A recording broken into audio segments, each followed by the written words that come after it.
Hej. Jeg hedder Anne-Marie Rask, og det er min datter Thea. Vi har taget med Dr. Jette, som vi har fundet ud af, hun hedder, til Uganda, for at se lidt om, hvad det er, Hope laver hernede. I dag har vi været ude i en landsby, som jeg ikke kan huske, hvad hedder, og vi er helt blæste bagefter. Jeg har aldrig set noget, der er så meget Afrika. Så meget Afrika.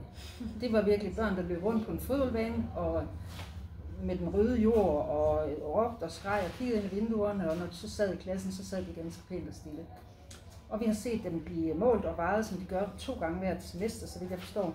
Målt og vejet og fået medicin for malaria, test for malaria og alle mulige fine ting i det der program.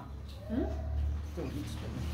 Ja, så det brugte vi noget af dagen på, og så i deres pauser, så ville de var meget interesserede i os, fordi vi var sådan hvide, og det var ikke de så vant til at se. Så brugte vi vores pause på at spille fodbold med dem. Vi arrangerede sådan en stor fodboldkamp, og det synes de bare alle sammen var mega fedt og sjovt og sådan noget. Og vi hjalp dem med at pumpe vand og legede med dem ude på legepladsen og sådan noget. Ja, og så er der skolebøger. Det var sådan nogle fedtede skolebøger, som man også tænker, ligesom man har set i film. Sådan, der er sådan en lille hylde hernede, og så tager man den der frem. Og de skrev simpelthen så fint med så nøjagtig skrift.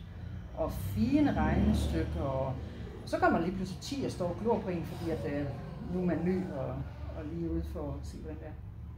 Så alt i alt, meget spændende. Så har det været en god dag. Og det er et godt stykke arbejde, der bliver gjort. Ja, det synes jeg godt. Ja, et vigtigt stykke arbejde. Ja, det må jeg sige. Det synes jeg, det er. Ja.